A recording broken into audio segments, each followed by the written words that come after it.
Saya tanya apakah benar ini rumahnya Daniel Drossi. Terus mungkin bahasa Inggris ya, karena saya masih ingat gitu ya kan. Dia bilang begini, kalaupun ini rumah Daniel Drossi, kamu tahu nggak apa yang namanya privasi? Iya Pak, mohon maaf Pak, saya dari Indonesia. Wah itu malah memperburuk suasana. Agung from Indonesia, I'm a big fan of Chelsea gitu. Saya berharap Wan Mata akan bilang, oh wow, you are from Indonesia, that far away. Diusir nggak ngomong dari sana? Diusir dari situ. Kamu senangnya diusir ya? Ada tradisi diusir. Satu temannya itu tangannya itu di sini ya, tangannya di sini. Dia ngancam saya, dia gini. Saya nggak tahu ini tangan apa pistol beneran.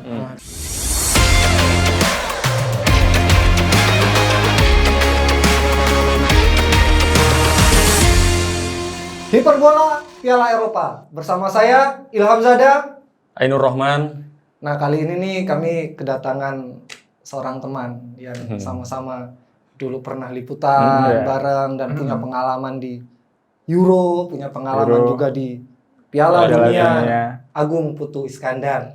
Selamat datang. Siap Pak Aga. Panggilannya Aga ya? Oh ya, panggilannya Aga. Jadi panggilan sayangnya itu Aga. Panggilan kode di koran dulu ya di Jawa Pos. Sampai sekarang istri panggil saya Aga, mertua panggil saya Aga juga. Oh bertahan iya? Gara-gara di koran itu? Bukan Agung. Terus waktu mau punya anak, aku mau bilang, anaknya kasih nama Aga aja gimana? Waduh gak mau. Nah Aga ini pengalamannya unik sebagai wartawan menurutku. Jadi dia itu pernah liputan di Mahkamah Konstitusi, lalu pernah membackup untuk liputan di KPK gitu. Tapi justru yang paling unik dari pengalamannya Agung itu ketika dia liputan di Euro tahun 2012 dan Piala Dunia tahun 2014 di Brasil. Nah yang pertanyaan pertama lah langsung ya, ketika Euro itu, waktu itu sempat diusir di rumahnya Daniel Drossi, gimana ceritanya? Oh iya, jadi Daniel Drossi itu kalau yang nggak tahu, mantan gelandang AS Roma dan timnas Italia ya, pasti tahu lah kalau penonton sepak bola ya. Itu gimana ceritanya waktu itu diusir dari rumahnya Daniel Drossi itu? Iya, jadi waktu itu kita ini ya konteksnya kita kelas balik ya. Waktu itu saya sama Mas Ilham ini sama Nana ya, sama Nana kita ditugasin ke Ukraina gitu kan. Nah, kita itu sejak sebelum pertandingan pertama kita pertama mendarat di Polandia. Sekitar seminggu kemudian saya ke Ukraina. Ilham lebih banyak di Polandia ya. Polandia. Saya bolak-balik sama Ica. Bolak-balik. Oh iya sama Ica satu lagi Hendra Eka. Nah kemudian kita atur. Akhirnya saya lebih banyak di Ukraina, Nana lebih banyak di Polandia. Ilham sesuai kebutuhan liputan. Nah uniknya menjelang laga final ya kan, laga final saya ke Italia. Saya ke Italia karena waktu itu Italia jadi finalis. Ya. Lawan Spanyol waktu itu ya? Lawan Spanyol. Terus Nana ke Madrid ya. Nana ke Madrid, saya ke Roma waktu itu. Saya ke Roma sekitar rasanya 4 hari sebelum final, 4 atau 3 hari sebelum final. Saya ke sana, kemudian saya ke Circo Massimo, ya kan? Circo Massimo itu apa Circo Massimo? Itu adalah pusat supporter Italia kalau semua nonton bareng. Jadi itu tujuannya untuk merasakan final ya? Merasakan final. Atmosfer final ya? Di negaranya sendiri ya? Di negaranya sendiri. Saya mendarat kurang lebih pagi atau gimana gitu. Pagi saya ke penginapan, udah booking sebelumnya. Saya sorenya langsung ke Circo Massimo. Circo Massimo. Ya terop-teropnya belum dipasang saya. Kalau ada yang pasang terop mungkin saya bantuin. Terop untuk nobar itu ya? Terop untuk nobar. Circo Massimo itu seperti lembah ya, tapi nggak benar-benar lembah, tapi ya kayak ceruk gitu. Dia memanjang. Mungkin itu kayak bekas drainase, tapi nanti dilihat lagi ya teman-teman, karena ya itu sudah 8 tahunan yang lalu gitu. Jadi nanti dieksplorasi lagi. Jadi Circo Massimo itu lapang gitu ya, terus dia kayak ceruk gitu. Nah, ada satu titik itu yang kemudian dia kasih panggung gitu. Kemudian karena dia ceruk, maka pinggir-pinggir ini udah berasa kayak tribun. Kayak tribun. Saya ke situ, saya jalan-jalan, masih belum ada apa-apa. Eksplorasi, terus di dekat situ ada jembatan gitu kan. Di situ ada jembatan. Yang itu jalan menuju pusat kota. Kalau mau ke pusat kota, kita akan lewat Colosseum. Gitu. Di situ terus saya eksplorasi, saya jalan nggak ngapa-ngapain, ngobrol sama orang-orang, tanya-tanya orang-orang acaranya kapan. Terus yang unik waktu malam kan kita cari taksi kan nongkrong di situ nongkrong gitu kan sambil ini mau balik nih caranya gimana, teman tiba-tiba ada orang yang datangi, wajahnya sangat Asia Tenggara gitu. Oh, wajah-wajah Asia. Wajah-wajah Asia. Ini sendirian waktu itu. Sendirian. Di belantara kota Roma itu. Di belantara kota Roma. Di situ saya sendirian itu ya. Saya ingat di jembatan itu karena itu sangat ada kisah ini gitu. Saya duduk, saya sengaja memang waktu itu tidak gopoh ya, tidak tergesa-gesa cari taksi. Biarkan semua orang pergi gitu, saya sendirian gitu. Waktu itu terus ada yang nyamperin gitu kan, orang bahasa apa? Oh, saudara ini. Jadi saudara ini. Terus dia ngomong sesuatu yang saya nggak paham. Sampai saya bilang dalam bahasa Inggris gitu kan, loh saya nggak tahu kamu ngomong apa, terus kenapa gitu. Oh maaf, saya kira ada orang Filipina gitu. Oh iya. Saya dikira dari Filipina ya? Iya, saya dikira orang Filipina gitu. Ya. Padahal kan saya orang Jepang. Kira orang Korea. Terus itu terus ya eksplorasi. itu ngomong bahasa apa akhirnya? Tagalog? Dia ngomong ke saya Tagalog mungkin. Oh iya. Saya nimbalinya dalam bahasa Inggris. Dan waktu itu mungkin sekarang teman-teman yang suka traveling udah pada paham ya, tapi waktu itu saya sangat kagum dengan warga Filipina gitu ya. Mereka menjadi TKI gitu tapi mereka bisa berbahasa Inggris gitu. Dan relatif kalau teman-teman suka petualang traveling gitu, biasanya yang sering nolong itu orang-orang Filipina. Iya. Betul. Lalu dari pembicaraan itu apa? Nah, dari pembicaraan itu dia mau ngajak pulang bareng gitu. Dia ngajak pulang bareng. Cowok apa cewek ini? Cowok. Oh, cowok ya. Khas. Cowok akhirnya ya sudah kita berpisah, saya kemudian balik ke penginapan. Di penginapan saya kasih tahu Ilham. Kita memang yang unik dari tim kita waktu itu ya, yang unik adalah saya ke Italia, Nana ke Madrid, Ilham ke lokasi final di Ukraina. Saya menunggu teman-teman di Roma. Nah, mereka semua akan ke Roma ke tempat saya, kemudian akan berpencar ke destinasi terakhirnya sebelum ke Indonesia. Iya. Nah, saya sudah menyiapkan nih tempat buat teman-teman kita. Akhirnya saya balik. Kemudian, kita waktu itu diskusi. Yang ikonik dari Italia ini apa gitu kan waktu itu. Waktu itu kita putuskan harus ada angle soal pemain timnas kan gitu. Pemain timnas yang dari Roma. Yang dari Roma, pemain timnas yang dari Roma gitu kan. Satu-satunya Daniel De Rossi waktu itu ya? Yang lagi moncer ketika itu De Rossi. Totti kan sudah pensiun kan? Iya. Jadi yang paling moncer ketika itu De Rossi, makanya yang ada di squad itu cuma De Rossi waktu itu. Roma saya agak lupa. Ya, tetapi yang top of mind-nya kan pasti Daniel De Rossi ya. Lalu setelah diskusi menemukan nama De Rossi, apa yang ente lakukan? Nah, waktu itu De Rossi ya, kita ingin liputan soal De Rossi. Terus waktu itu kita putar otak. Nah, untungnya teman-teman tim ini kan ya kita berpikir sebagai tim ya, ini gimana Pak? Coba cari Daniel De Rossi, apa kayak SSB-nya di mana gitu ya. Dia biasa nongkrong di mana, terus teman-temannya bagaimana gitu. Enggak langsung ke De Rossi, tapi hal-hal terkait dia yang bisa kita olah gitu ya, yang kemudian bisa jadi angle yang menarik. Nah, saya berpusing-pusing ya di Roma, cari tahu ini itu macam-macam. Sampai kemudian kadang-kadang kita di wartawan itu tugasnya berat-berat ya, terus terang kalau yang bukan reguler ya. Kalau cuman nongkrong di institusi pemerintah ya kan dia kepala dinasnya keluar, kamu sodorin aja rekaman udah jadi berita. Tapi kalau liputan-liputan yang begini, yang nggak ada temennya, yang sendirian itu agak repot. Harus benar-benar berjuang. Dan waktu terus habis gitu kan. Akhirnya pada titik di mana kita sangat desperate, aku udah nanya sembarang orang gitu. Apakah waktu itu aku ingat ada supir taksi gitu ya, taksi terus kamu Lazio atau Roma gitu ya, kurang lebih gitu. Saya tanya itu, dia ternyata Transferat Roma, kemudian saya tanya, kamu tahu rumahnya Daniel De Rossi enggak gitu. Semua orang tahu gitu, dia bilang gitu. Semua orang tahu. Dia itu tinggal, ini nanti mungkin kita cari dan bisa ditaruh di insert, nanti saya carikan. Dia tinggal di salah satu pesisir pantai. Jadi keluar dari kota Roma itu mungkin 2 jaman lah, 2 atau 3 jam. Jadi masih keluar dari kota Roma. Nah, waktu itu sekalian supirnya itu udah aku bayar kamu, antarkan aku ke sana, gitu kan. Oke, dia mau ngantar ke sana, rasanya sih lewat tol juga dan lain sebagainya. Kita jalan ke sana, Kita cari, dia juga nelpon, dia memastikan, dia nelpon ke teman-temannya teman-teman nongkrongnya. Awalnya ngomongnya semua orang tahu gitu ya. Ternyata masih nelpon ya. Repot juga ini. Taxi driver. Katanya semua orang tahu tapi masih Tapi konfirmasi. masih konfirmasi. Oke, terus jadi kita sampai di situ ya, nama lokasinya nanti ya, kita kasih tahu. Terus kita keliling-keliling karena lokasinya juga kayak flat gitu ya, kayak flat itu kayak ya apartemen tapi nggak terlalu tinggi gitu ya.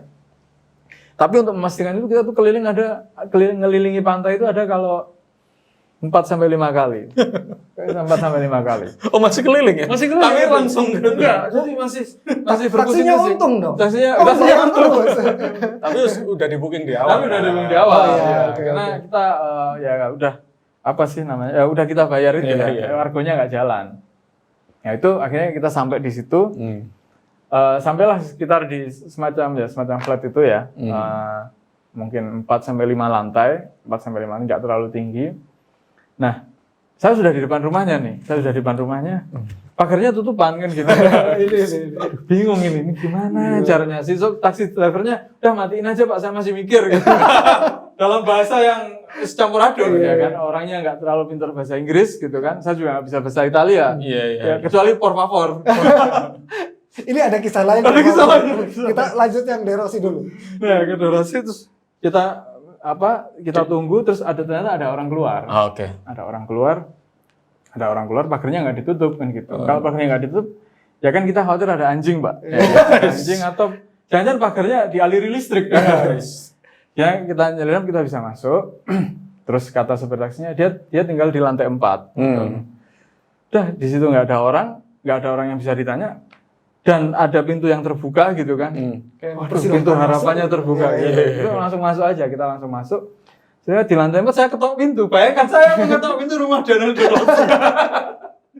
Saya mengetok pintu rumah Daniel. Itu naik ya? Naik tangga, tapi dia mungkin ada lift di dalam ya. Waktu itu saya ingat saya naik tangga. Gila. Naik tangga, kayaknya mungkin dari belakang ya. Depan mungkin lift. Terus saya ketok pintu, saya mengetok pintu rumah Daniel De Rossi. Assalamualaikum. Ya, gua pulang. Nah, itu saya ketok pintu. Meskipun sebenarnya teorinya kan begini ya. Ketika waktu itu kalau nggak salah, saya lupa malam final atau H-1 gitu. H-1. Misalnya, ya keluarga kan pasti di sana kan, pasti di sana. Kemudian kalaupun ada rekan-rekan mungkin, kalaupun nggak di rumah pasti kan ke rumah keluarga gitu kan. Saya tahu itu ada teori-teori itu sebenarnya, tapi demi untuk memuaskan hasrat bahwa saya harus mengetuk pintu rumah Daniel De Rossi hari itu. Demi mendapatkan angle Daniel De Rossi. Saya ketok pintu lama sekali. Saking lamanya sampai ada tetangga yang terganggu dan denger dong suaranya. Terus saya lupa ya bahasa apa, pokoknya dia dengan wajah yang marah ke saya. Kamu ngapain ketok pintu, orangnya nggak ada di rumah gitu. Saya tanya apakah benar ini rumahnya Daniel De Rossi.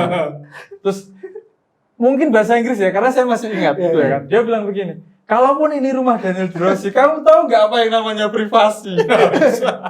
Iya Pak, mohon maaf Pak, saya dari Indonesia. Wah itu malah memperburuk suasana. Apakah di Indonesia nggak ada privasi? Maaf Indonesia. Jadi itu tapi ya. Dia nggak ngeluarin anjingnya. Enggak ngeluarin anjingnya. Tapi misi untuk bertemu Daniel De Rossi dan keluarganya ya? Iya, misinya itu sebenarnya. Itu tidak tercapai ya? Tidak tercapai. Malah diceramai soal privacy. Gimana sih gambarannya rumahnya Daniel De Rossi itu seperti apa? Rumahnya mungkin saya nggak tahu ya. Mungkin ini rumah. Maksudnya pesepak bola kan kaya kan. Iya. Terus ya mungkin ini rumah dia keberapa gitu. Atau ini mungkin rumah keluarganya atau ini rumah romantismenya misalnya dia udah punya itu dari yang lama dan sebagainya. Jadi itu ya seperti ya semacam apartemen biasa ya, tapi memang lebih lebar gitu. Terus tingginya nggak terlalu banyak. Terus dia dekat sama pantai. Dekat sama pantai mungkin karena suasana pantai itu. Suasana pantai jadi lebih rileks. Terus sebenarnya luas banget nggak, tapi ya kurang lebih ada kalau luas ininya ya sekitar 10 atau kali 20 gitu ya. Ininya areanya gitu. Tapi terus dia naik di setiap lantai itu mungkin ada cuma 2 orang gitu ya, cuma sebelahan. Jadi tangganya Kalau ke kiri kamu ke orang lain, kalau ke kanan ke situ gitu. Tapi emang nggak ada penjaganya sebelumnya itu kok bisa kamu langsung sampai lantai Nggak 4? ada Biasanya penjaga, kan cuma pagar aja itu. Seingat saya cuma pagar itu. Oh, sepi sekali ya berarti. Sepi sekali. Sepi sekali. Lalu setelah diceramai gitu pulang ya? Ya saya pulang. Sopir taksinya masih ada ya? Sebenarnya masih ada, karena masih saya bayar separuh. Cerdas.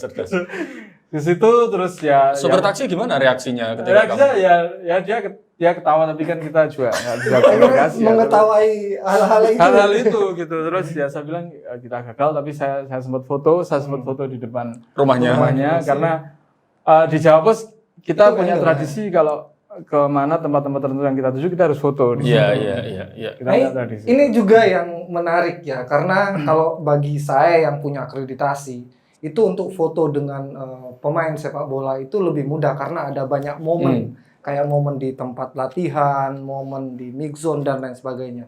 Tapi bagi yang liputannya nggak akreditasi, kebetulan Mas Agai ini nggak pakai akreditasi, itu hal yang sulit.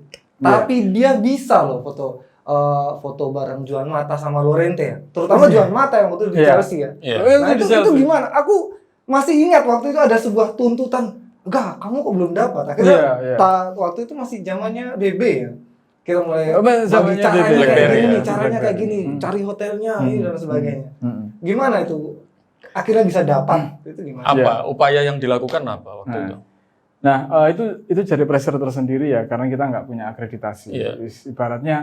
Ibaratnya saya ketika ke Euro gitu datang ke sana sebagai penonton gitu, sebagai orang biasa gitu ya, orang awam gitu ya, nggak punya kenalan orang dalam.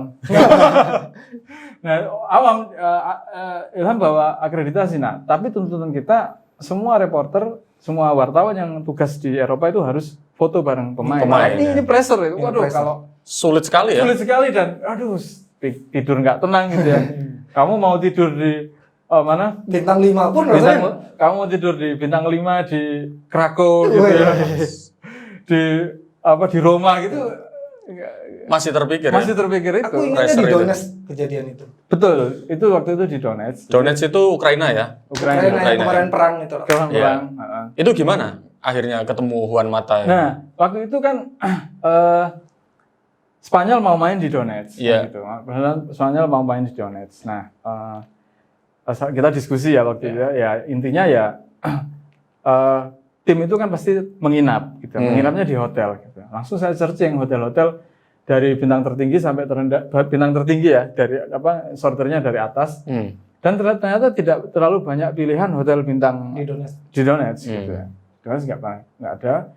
Itu waktu itu kalau nggak salah ada 4 hotel berbintang. Berapa ya standar 5 apa ya? Standar 5 dia. 5 ya. Hotel bintang 5 cuma ada 4 atau 3. Dan Donetsk ini kota yang jauh dari ibu kota ya. Jadi sebenarnya ya kurang lebih semacam kayak di Makassar gitu misalnya. Semacam yang dia lebih dekat ke Rusia malah. Dia lebih dekat ke Rusia gitu. Oke.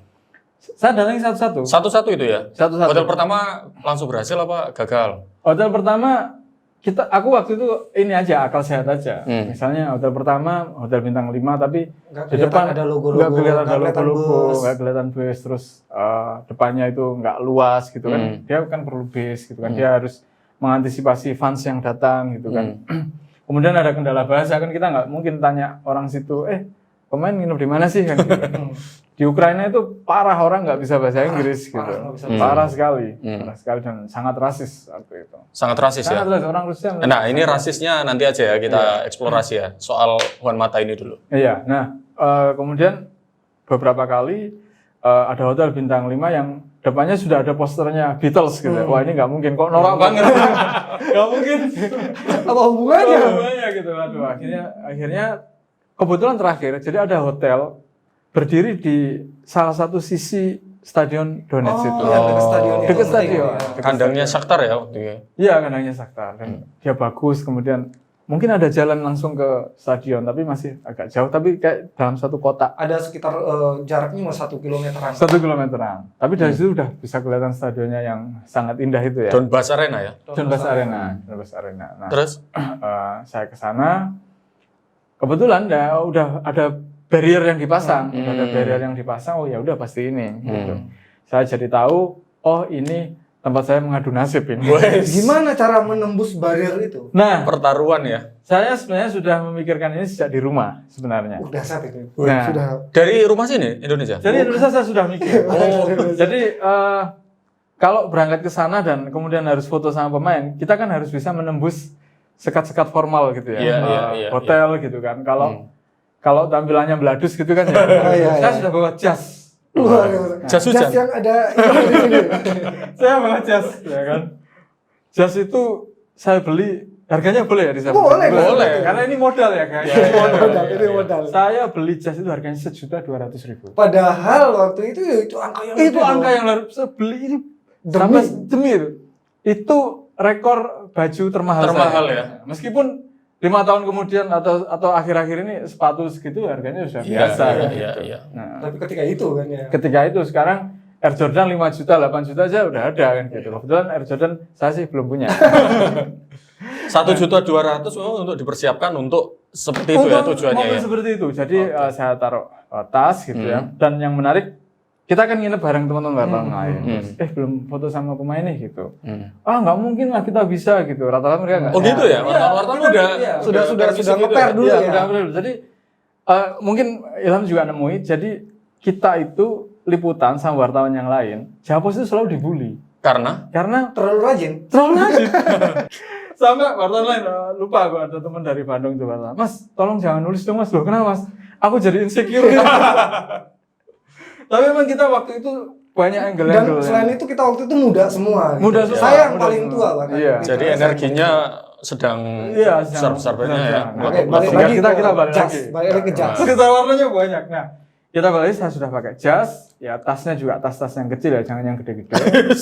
Biar kelihatan elegan, saya masuk. Saya nunggu berapa jam ini macam-macam sambil berusaha menerobos resepsionis. Kan jadi depan itu langsung ketemu resepsionis. Saya duduk di kursi-kursi itu sambil lihat lalu lalang. Nah, waktu itu jam breakfast dan sengaja saya datang di jam breakfast. Ya. Pagi sekali ya? Pagi sekali. Jadi aku sengaja datang pagi. Jam berapa waktu sana? Lupa ya, mungkin pokoknya jam 8-an lah. Aku yakin nggak akan lebih dari jam 9. Aku tuh ingat betul karena malam sebelumnya tuh kamu ngubungi aku dan aku bilang, udahlah nekat datang kalau mereka pas jam-jam ini sarapan gitu ya. Nah, kan pasti sarapan. Ya akan jadi bad luck kalau ternyata sarapannya di tempat sendiri. Ya, pokoknya aku nggak tahu, saya harus ke situ dan ternyata dia sarapan di atasnya resepsionis. Pas di atas resepsionis. Terus pas resepsionis. Nembus resepsionis gimana? Nah, nembus resepsionis kan.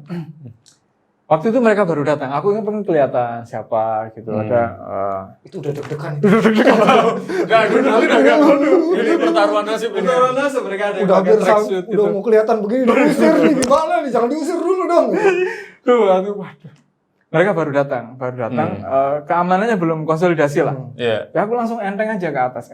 Udah. Resepsionis gimana tanggapnya? Nggak ngurus. Oh, nggak ngurus ya? Harus dia udah. Dan aku nggak ngelihat resepsionis. Kalau aku pura-pura kayak ya penghuni sini nih. Iya, penghuni sini apa pengusaha dari Indonesia mau cari batu bara. Kijasnya udah Versace. Sebenarnya nggak Versace. Zara. Satu-satu beli di TP. Zara JKT48 ya. Terus ya beli di Zara. Nggak di TP, di Taman Anggrek. Waktu itu aku masih di Jakarta. Mall Taman Anggrek ya, itu sejarah. Terus naik ke sepeda. Dia sudah tenang aja saya ke situ dan untungnya waktu itu ada satu fans yang nyelonong sama saya. Dia mungkin udah lebih radikal mungkin dari saya. Mungkin macak jadi sofa mungkin. Lupas kok udah di sini sama macak jadi sofa. Mas. Jadi dia udah lama di situ terus tapi ya keliling-keliling biar nggak ketahuan gitu. Pas kita ketemu terus entah gimana pokoknya ya memang manusia itu unik ya, ketika kebutuhannya sama kita langsung nyambung.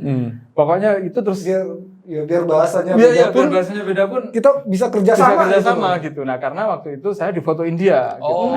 Orang Spanyol itu ya? Bukan, dia orang Ukraina. Orang Ukraina. Jadi dia di situ pokoknya pakai celana pendek aku ingat terus kita ngobrol-ngobrol ini dia foto, aku minta difotoin. Udah ada beberapa fans yang lain mulai datang. Nah, saya mulai nyerondol datang. Waduh, keamanannya konsolidasi. Untungnya udah di dalam. Untung udah di dalam, terus udah dapat, udah duduk. Ya niatnya kita ikut makan sama pemain Spanyol. Loh serius, waktu itu ada kesempatan itu. Oh gitu. Ada kesempatan untuk ikut makan menu yang sama dengan timnas Spanyol. Kenapa nggak kamu ambil kesempatan itu? Wah itu tidak saya ambil. Karena Kenapa? lebih penting Foto bareng. Saya sudah euforia. Ngabarin ke anak-anak dan anak-anak sudah bersyukur karena waktu itu saya satu-satunya yang belum ya. Iya waktu itu bisa dan sebenarnya aku kayaknya udah makan deh sama mereka terus di pojok terus dia tempatnya dipisah gitu ya. Ya cuma ambil beberapa gitu kan. Ntar ditanya kamar berapa, repot kan. Itu gimana proses mau meminta foto itu? Kamu langsung ngincer Juan Mata atau di sana ada Fernando Torres atau David Villa atau Xavi atau seperti apa? Ya kebetulan dia yang terjangkau satu secara Pertama yang distance terjangkau. gitu ya jaraknya terus memang Juan Mata ternyata memang sangat ramah dia. Dia tahu ada fans yang berkumpul dan takut mendekat dia samperin gitu. Oh, gitu. Iya, disamperin sama Juan Mata. Sama Juan Mata. Menurutku dia sangat ramah ya. Kamu pakai ngaku saya fans Oh Chelsea iya, loh. saya ngaku itu. Tapi kamu itu kan asli. Kalau Ainur kan biasanya saya fans ini padahal bukan. Iya. Itu strateginya. Aku begitu. Ya pas kebetulan aja terjangkau. Kalau Torres ya saya fans Liverpool. Ketemu Lorente jangan bilang saya Fans Athletic Bilbao ya. Athletic Bilbao waktu itu. Ketua Federasi Athletic Football di Indonesia gitu ya. Nah, di Juan Mata saya bilang gitu. Serius saya bilang gitu. Terus Saya fans Chelsea. Juan Mata, Agung from Indonesia, I'm a big fan of Chelsea gitu. Saya berharap Juan Mata akan bilang, oh wow, you are from Indonesia, that far away. Gitu. Terus ada, oke lah. Dia jadi ya bengong tapi Ya, penting foto ya. Start juga gitu. Starstruck. Akhirnya kita foto terus Juan Mata itu dan jasnya ikut foto jas oke. 200 penting itu. yang sekarang masih ada, alhamdulillah. Saya pakai lagi udah nggak muat. Terus yang ada ininya kayak Mr. Bean itu boleh di Iya. berarti ketika sudah foto dengan Juan Mata itu rasa kelegaannya bukan semata foto ya, tetapi tugas itu udah pressure udah seluruh Jadi, semua ya. Di era itu jadi wartawan saya kira pressure yang sangat tinggi itu saya kira kita mengalami itu ya. Kalau sekarang relatif lebih ya santai lah menurutku karena ya sumber di mana-mana, berita jadi komoditas. Waktu itu ya pemainnya kan nggak banyak. Iya. Jadi Selain sama Juan Mata sama siapa lagi waktu itu? Sempat nggak? sempat sama Lorente. Oke. Nah Lorente itu waktu itu saya Tapi di tempat yang sama, di di restoran. tempat yang sama, di hotel yang sama. Oke. Tapi waktu itu saya masih tahap survei. Saya tahap survei dengan ya pokoknya nasib lah. Kalau dapat Nah, ya alhamdulillah. kalau dapat ya alhamdulillah. sudah lah gitu. Nah, waktu itu saya telat karena begitu saya datang udah ada barikadenya. Barikadenya itu udah ada. Karena bisnya itu masih 2 jam tapi udah ada barikadenya. Duh, tahu gitu aku ke dalam. Ke dalam pemain masuk. Ya kan lift kan pasti antri kan. Ya udah tinggal disenggol aja kan gitu. Nah, skenario itu gagal total karena saya ke situ udah telat gitu kan. Ya tidak telat karena siapa sih yang tahu tim kapan akan datang tapi kurang pagi. Nah, begitu ke situ pemain datang, Villa keluar, Torres keluar, terus kita teriak dalam jarak 10 meter, bro, bersama fans lain. Jadi kalau aku teriak, from Indonesia, kan dengar. Jadi aku nggak teriak. I'm from Lamongan. mungkin lebih ini. Iya, saya pecelele. Gitu. Jadi ya udah, ya tidak biasa. Terus waktu itu cuma Lorente yang nyamperin fans waktu itu. Lorente nyamperin fans terus waktu Ini Fernando Lorente ya, bukan Marcos Lorente ya. Iya, Fernando Lorente yang waktu itu belum terlalu happening ya. Maksudnya dia baru dia muncul. waktu itu juga cadangan. Mungkin main atau enggak? Kayaknya enggak main sempat kayaknya ya. mengganti, kayaknya enggak main. Kayak enggak main ya. Karena pakai false nine waktu itu. Cesc Fabregas yang. Oh iya. Jadi enggak main kayaknya. Nah, waktu itu Lorente nyamperin kita, nyamperin fans gitu kan.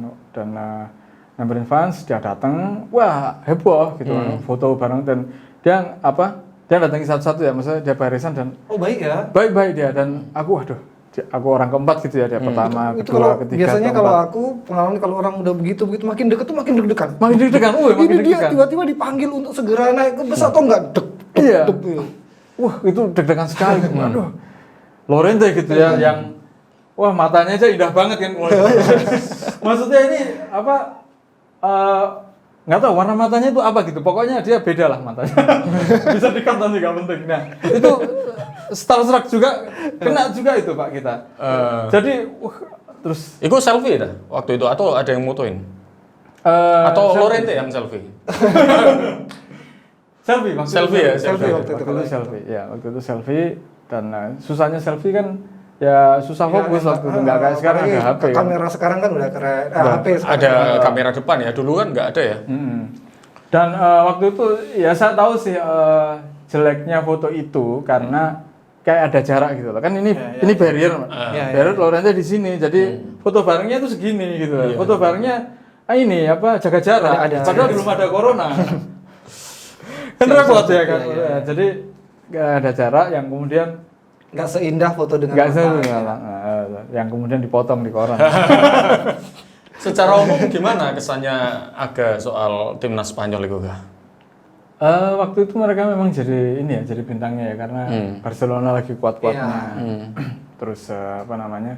Dan backbone timnas memang waktu itu Barcelona. Gitu. Jadi sangat apa ya? Kemudian ya semua orang mengidolakan Xavi, semua orang mengidolakan Iniesta kan gitu.